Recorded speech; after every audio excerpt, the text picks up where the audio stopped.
Saúde a todos os irmãos e irmãs com a paz do Senhor Jesus. Deus te abençoe, a você que está assistindo a mais essa videoaula da nossa EBD. Hoje estudaremos a lição de número 7, da nossa revista do segundo trimestre.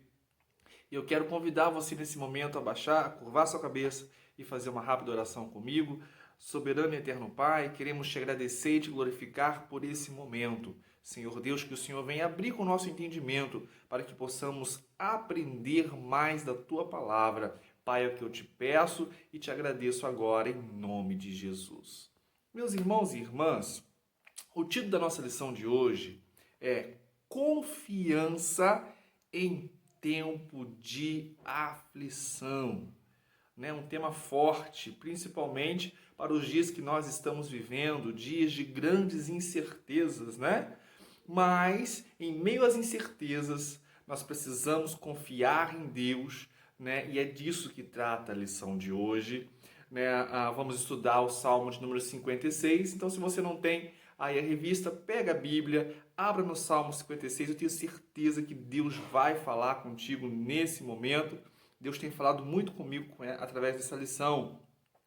O texto áureo é lá no Salmo 56, verso 11, quando diz: Em Deus tenho posto a minha confiança, não temerei o que me possa fazer o homem. Esse Salmo 56, meus irmãos, foi escrito, pelo grande salmista, pelo grande rei, pelo grande personagem Davi, um homem que por diversas vezes em sua vida ele expressou essa confiança em Deus. Um homem que confiava em Deus não da boca para fora, mas confiava em Deus de verdade. Por exemplo, quando ele vai expor essa confiança em Deus, quando ele diz, em Deus tenho posto a minha confiança. Nós vamos ver logo agora, logo mais, o contexto desse Salmo 56. Para ele chegar a declarar essa confiança, meus irmãos, é porque confiava de verdade, Ali, no contexto desse salmo, a coisa estava terrível para Davi. Em outras situações também, por exemplo, eu fico maravilhado quando eu lembro quando Davi foi enfrentar o gigante Golias, que ele chega para o gigante e fala assim: olha, você vem para mim, com espada, com lança, com escudo, mas eu vou a ti em nome do Senhor dos Exércitos. Meu Deus, uma declaração de confiança como essa abala o inferno, meus irmãos. Uma declaração de confiança como essa é garantia de vitória. Então a gente precisa aprender a confiar em Deus, a gente precisa aprender com esses exemplos de Davi. No Salmo 20, de verso 7, Davi também faz uma outra declaração, num outro momento de confiança, quer ver? Uns confiam em carros e outros em cavalos, mas nós faremos menção do nome do Senhor nosso Deus. O que o salmista estava querendo dizer ali? Que uns confiavam nos carros de guerra, na força dos seus exércitos, ou seja, nas suas próprias forças. Muitos reis de sua época colocavam as confianças dele nisso, a confiança deles nisso. Mas Davi não, Davi confiava em Deus. Que exemplo para nós, meus irmãos? Vamos estudar um pouquinho a respeito do Salmo 56, mas antes, a verdade aplicada, que diz assim: uma firme confiança no Senhor é resultado de uma experiência pessoal com Ele e fundamentada na palavra de Deus. Meus irmãos, eu gostei muito dessa verdade aplicada, porque não tem como a gente confiar em Deus sem ter experiência com Ele. Quando me vem à memória a palavra confiança, ou o verbo confiar, eu guardo para mim 3 coisas. Claro que tem tantas outras variáveis, mas 3 coisas eu guardo para mim. Confiar em Deus envolve, primeiro, intimidade. Você só confia em quem você conhece, em quem você tem intimidade. Vou dar um exemplo. Eu jamais vou pegar o meu cartão de crédito, o meu cartão do banco, as minhas senhas e dar para um estranho, ou até mesmo para algum conhecido, ao qual eu não tenho intimidade. Mas com a minha esposa, por exemplo, eu posso entregar tudo na mão dela porque eu sei que ela vai gerir bem. Eu não vou ter problema com isso. Por quê? Porque eu a conheço. Eu tenho intimidade com ela. Então você só pode confiar em quem você conhece, em quem lhe é familiar, em quem com quem você é íntimo, né? E com Deus é a mesma coisa. Você só pode confiar em Deus se você conhecê-lo, se você for íntimo dele, aí você vai confiar nele. Outra coisa que eu aprendo é que confiar envolve também entrega. Quando você confia, você entrega algo a quem você confia, para que essa pessoa cuide, ou você entrega a sua própria vida.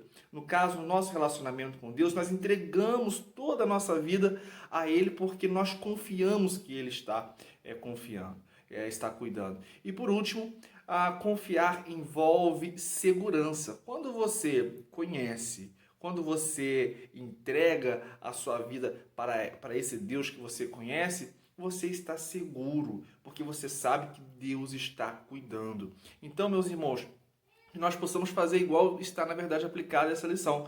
Procurar ter experiência com Deus e firmada na palavra dele. Porque aí sim a gente vai conseguir confiar nesse Deus maravilhoso e estar em paz, seguro que nos mais diversos problemas ele está cuidando de nós. Vamos meditar um pouquinho então nesse Salmo de número 56. Abre tua Bíblia aí e medita com a gente em nome de Jesus. Tem misericórdia de mim, ó Deus, pois estou sendo atacado por inimigos que estão sempre me perseguindo. O dia inteiro eles me atacam, e são muitos os que lutam contra mim. Quando estou com medo, eu confio em Ti, ó Deus Todo-Poderoso. Confio em Deus e o louvo pelo que Ele tem prometido. Confio nele e não terei medo de nada. O que podem me fazer simples seres humanos? O dia inteiro os meus inimigos me atrapalham nos meus negócios e só pensam em me prejudicar. Eles se reúnem em lugares escondidos, olham o que estou fazendo e ficam esperando uma oportunidade para me matar. Oh Deus, castiga-os por causa da sua maldade. Mostra a tua ira e derrota essa gente. Tu sabes como estou aflito, pois tens tomado nota de todas as minhas lágrimas. Será que elas não estão escritas no teu livro? Quando eu pedir a tua ajuda, os meus inimigos fugirão. Uma coisa eu sei: Deus está comigo. Eu louvo a promessa de Deus, a promessa de Deus, o Senhor. Confio nele e não terei medo de nada. O que podem me fazer simples seres humanos? Oh Deus, eu te darei o que prometi. Eu te darei a minha oferta de louvor, porque me salvaste da morte e não deixaste que eu fosse derrotado. Assim, oh Deus, eu ando na tua presença. Eu ando na luz da vida. Que oração maravilhosa é esse salmo, né, meus irmãos? Vamos agora falar um pouquinho do tópico 1, o contexto histórico, né, desse Salmo 56. O que acontece, meus irmãos? Logo após o salmista Davi ter vencido, né, o Golias, a fama de Davi vai percorrer todo o reino. Diz a Bíblia que as mulheres cantavam, né? Olha, Saul matou lá seus milhares, Davi matou seus 10 milhares, né? Lá em 1 Samuel, vai dizer que a maneira como Davi se portava fez com que todo o reino de Israel, toda Judá amasse Davi. Os judeus amavam Davi. E isso vai causar no rei Saul um sentimento terrível de inveja, né?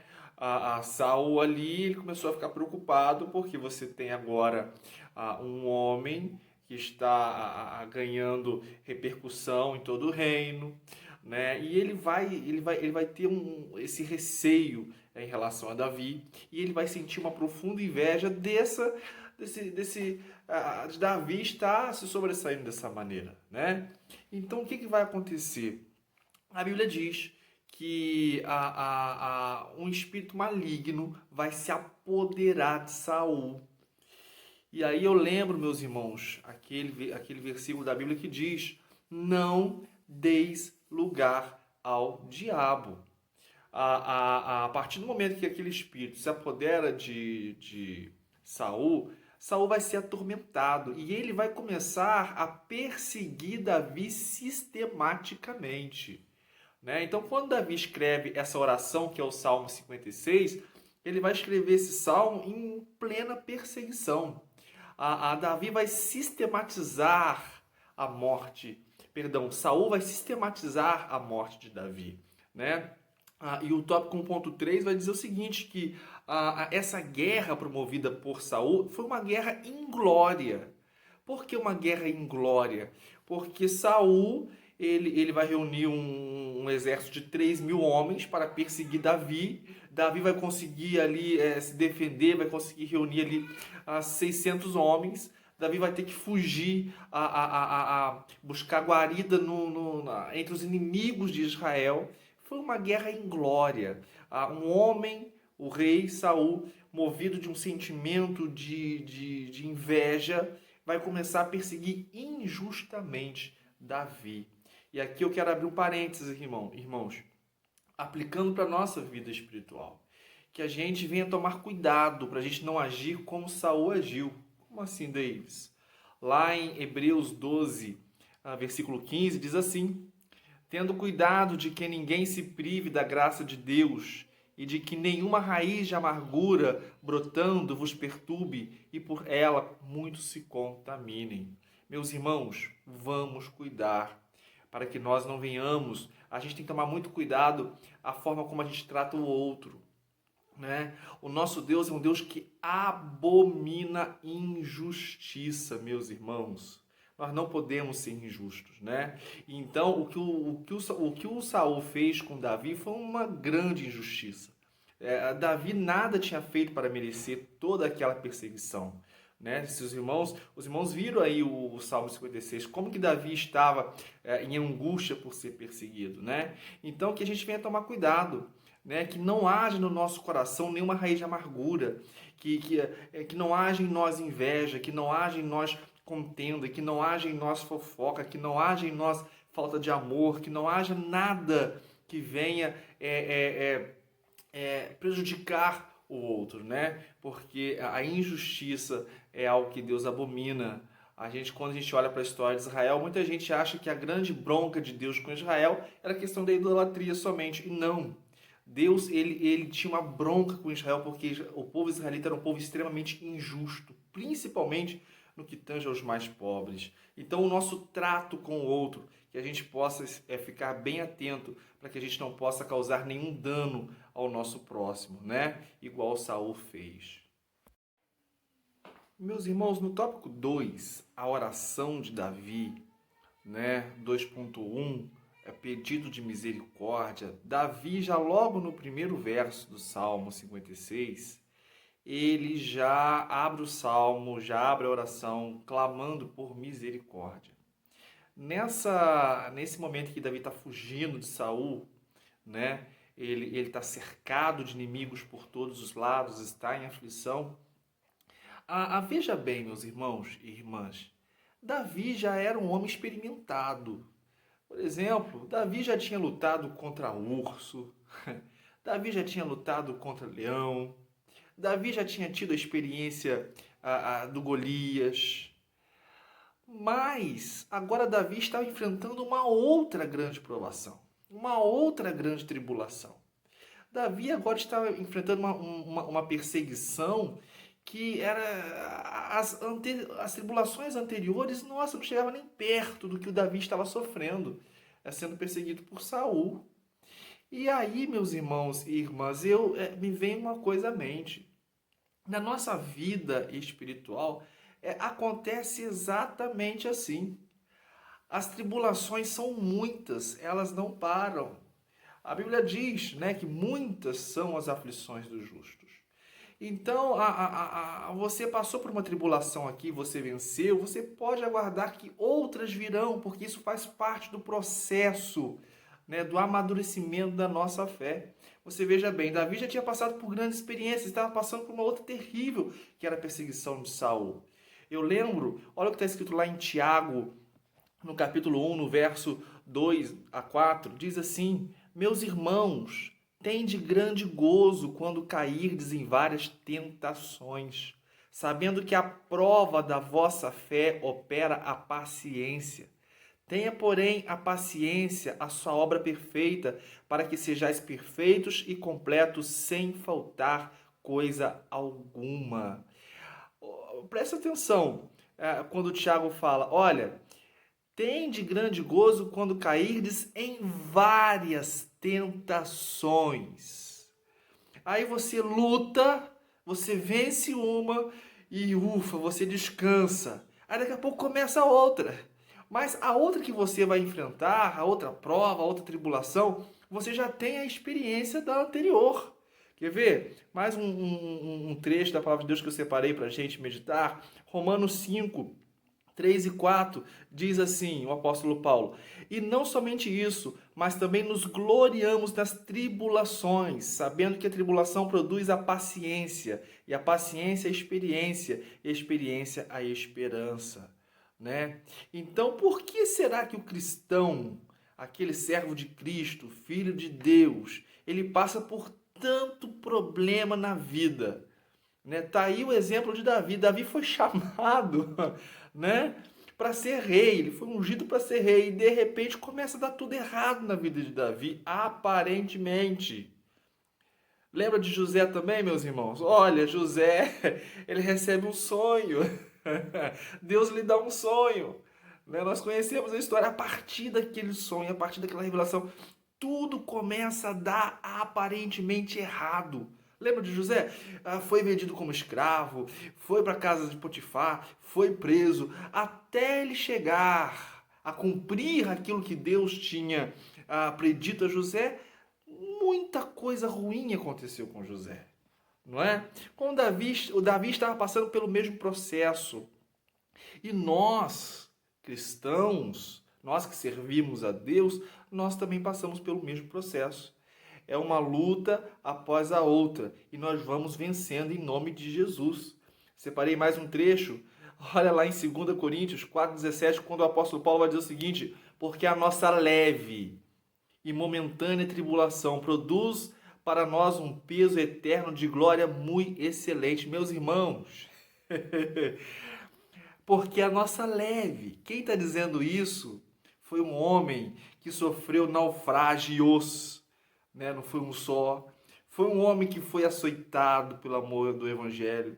Foi um homem que foi perseguido, que sofreu os falsos irmãos. Foi um homem que foi caluniado. Um homem que morreu pela causa do Evangelho, decapitado. E aí esse homem, que é o apóstolo Paulo, ele vai escrever, porque a nossa leve e momentânea tribulação.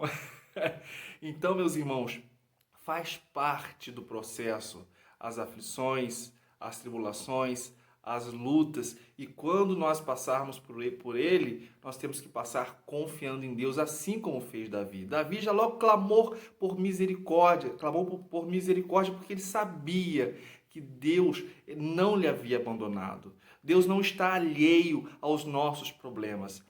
Para você que acha, olha, eu estou passando por uma prova terrível, Davis, e aonde que está Deus? Será que Deus não está me vendo? Leia lá o Salmo de número 139. Como que Deus nos conhece. Antes que a gente venha falar qualquer coisa, Ele já conhece já os nossos pensamentos. Então esse Deus maravilhoso, Ele está presente. Ele quer que nós o procuremos, que nós confiemos nele, né? Mas que nós possamos clamar por essa misericórdia do Senhor. Lá no 2.3, Davi ele clama também por justiça. Davi ele vai questionar, ele vai indagar.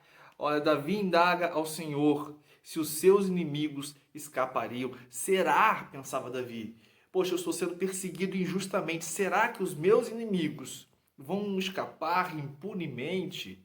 Aqui eu aprendo uma coisa, meus irmãos. Quando você, quando eu, estivermos sendo perseguidos, ou maltratados, ou humilhados, né, ou enfim, caluniados, quando estiverem fazendo fofoca da gente, quando estiverem puxando nosso tapete, ei, faça o seguinte, entrega na mão do Senhor, não revida não. Eu sei que tem hora que o sangue ferve, né? Eu sei que tem hora que a gente passa raiva. Às vezes o outro vem com tanta injustiça, né? Mas dobra os teus joelhos, coloque nas mãos do Senhor, apresenta o problema. E outra coisa, ora por aquela pessoa para que Deus a abençoe, para que Deus livre aquela pessoa que está te perseguindo, que está te apurriando as ideias, não é assim? Então, meus irmãos, isso faz parte da vida também, a questão das injustiças, e que nós possamos apresentá-las a Deus, porque Deus, Ele trata tudo no seu devido tempo. Não adianta a gente querer agir da nossa maneira. Quando a gente tenta resolver do nosso jeito, a gente quebra a cara, né? Então, que possamos fazer assim como Davi fez. Orar ao Senhor e entregar as injustiças nas mãos dele. No tópico 3 da nossa lição, confiança em tempo de crise, 3.1, louvor à palavra de Deus. Se a gente olhar lá para o verso de número 4 do Salmo 56, o salmo que a gente está estudando, você vai ver Davi dizendo, no meio de toda aquela crise, que ele ainda iria louvar, né, a palavra de Deus. Ele ainda iria se gloriar na palavra de Deus, né? Em Deus louvarei a sua palavra. Por que, meus irmãos, Davi estava dizendo isso? Olha, Davi ele estava sofrendo o que o comentarista colocou aqui, um paradoxo. Porque ele estava sendo brutalmente perseguido, correndo o tempo todo o risco de morte. Ele estava tendo que se esconder, né? Ele estava refugiado, enfim. Só que, apesar disso, Davi ele tinha promessa. Deus havia feito promessas a Davi. Então, Davi, apesar de estar passando por um problema caótico, por um período terrível, né? Mas Davi, ele estava seguro na palavra de Deus. Deus já havia lhe dado a sua palavra. Deus já havia lhe prometido. E aqui a gente pode aprender algo maravilhoso com Davi. Meus irmãos, mesmo quando nós passamos por situações difíceis, se a gente estiver calçado, se a gente estiver seguro na palavra de Deus, a gente confia melhor, porque a palavra de Deus ela é o nosso fundamento, né? Então que a gente, em todas as etapas da nossa vida, que a palavra de Deus seja a nossa bússola, o nosso norte, o nosso fundamento, a nossa fundação. Por quê? Porque são nesses momentos, né, em que a gente tem que escorar na palavra de Deus, nas promessas de Deus. E a palavra de Deus diz que Deus está o tempo todo cuidando de nós. Eis que estou convosco todos os dias até a consumação do século. Deus não nos abandona, meus irmãos, né? Venhamos passar o que tivermos de passar. Lá no tópico 3.2 vai falar um pouco do medo. Meus irmãos, o medo é algo inerente à nossa natureza. É claro que tem situações que nós temos medo. Às vezes nós temos medo, receio do futuro. Às vezes nós temos medo do desconhecido.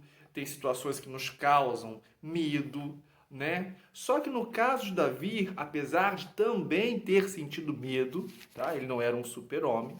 Mas olha o que o Davi vai dizer lá no verso 3. Olha só. No dia em que eu temer, hei de confiar em ti. O que acontece? Medo, assim como Davi sentiu, nós também podemos sentir. Só que o medo não pode prevalecer em nossas vidas, porque o medo paralisa, meus irmãos. Quando o medo ele domina a pessoa, ela fica paralisada, ela não consegue agir, ela não consegue pensar direito. Então, que mesmo quando o medo bater a porta, que nós possamos buscar confiar em Deus, confiar na segurança da sua proteção. Quando, vamos relembrar a aula de algum tempo atrás, alguma lição atrás, quando nós estivermos cercados por um exército inimigo, que nós possamos nos refugiarmos na fortaleza que é Deus, né? E esperar o seu socorro no momento correto, tá? Porque isso faz parte da vida, os receios da vida, mas que nós possamos não temer ao ponto de nós ficarmos assombrados, que nós não venhamos, que o medo não venha ter predomínio sobre nós. Quero deixar para nossa meditação lá em Filipenses 4, 6 e 7, que diz assim: não estejais inquietos por coisa alguma, antes as vossas petições sejam em tudo conhecidas diante de Deus, pela oração e súplica com ação de graças. E a paz de Deus, que excede todo o entendimento, guardará os vossos corações e os vossos pensamentos em Cristo Jesus. Meus irmãos, que nós possamos confiar, que tudo que estivermos passando, que nós possamos colocar nas mãos do Senhor. Não estejamos ansiosos por coisa alguma, não temendo coisa alguma, né? O tópico 3.3, a confiança que move a oração. Quando a gente confia, a gente busca Deus em oração, né? Quando a gente confia realmente em Deus, a gente procura-o em oração. E Deus, ele é um ser que está disponível. Deus é um ser misericordioso. Ou seja, Deus, ele tem compaixão das nossas fraquezas, das nossas necessidades, das nossas dificuldades. Deus nos conhece e está disposto a nos ajudar. Lembra que Deus fala: clamas a mim e responder-te-ei e anunciar-te-ei coisas grandes e firmes que não sabes. Jesus, ele vai dizer: vinde a mim, todos que estáis cansados e oprimidos. Deus está disposto a cuidar de nós, meus irmãos. Que nós possamos, então, lançar sobre ele os nossos problemas, as nossas ansiedades, as injustiças, as preocupações, as tribulações, as tormentas, porque nós vamos passar por muitos problemas, mas nós estamos sendo preparados para aquele grande dia, né? Todas as provações da nossa vida é um preparo para que nós possamos chegar lá naquele dia pronto. Amém, meus irmãos? Então, que Deus abençoe a cada um de vocês, que Deus abençoe a você que assistiu mais esse resumo da nossa aula e que nós possamos colocar a nossa confiança em Deus, assim como fez Davi, não da boca para fora, né, meus irmãos, mas como fez Davi, que nós possamos nos render a Deus e procurar ter experiências com Ele, para que nós possamos confiar nele de verdade, né, em meio a todos os problemas da vida. Que o Senhor nosso Deus te abençoe, Papai Celestial, em nome de Jesus. Dê uma semana abençoada a cada um dos teus filhos e filhas. Cobre com teu sangue, que a tua paz esteja sobre cada lar, ó Pai. É o que eu te peço em nome de Jesus. E meu irmão e minha irmã, eu te convido a você a assistir e a meditar nessa música, nessa canção que nós separamos para você aí. Que Deus te abençoe e tenha uma ótima semana em nome de Jesus. 2 e 2. Vem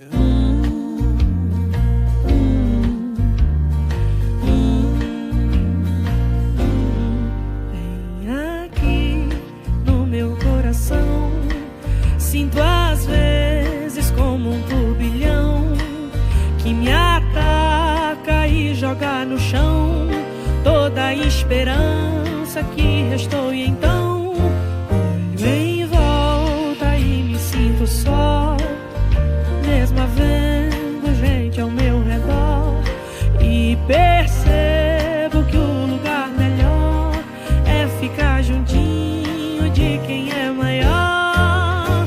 Acalma minha alma, aquieta aí, o Pai tá cuidando de tudo pra ti.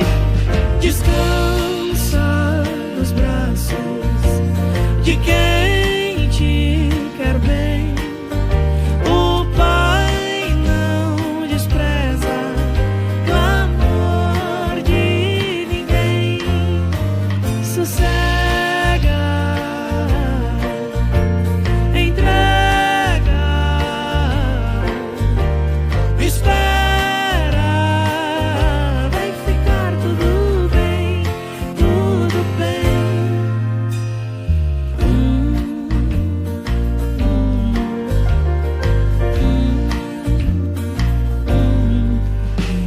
Aqui no meu coração já não sinto aquele turbilhão, e no chão eu só vou me prostrar, porque minha alma quer lhe adorar.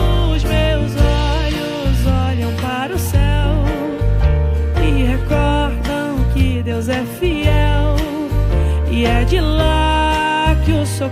vem, porque seu cuidado sempre vai além, além.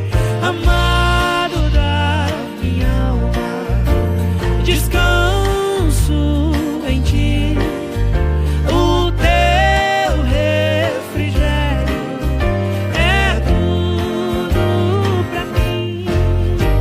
Tu tens o domínio de tudo nas mãos e sabe o anseio do meu coração.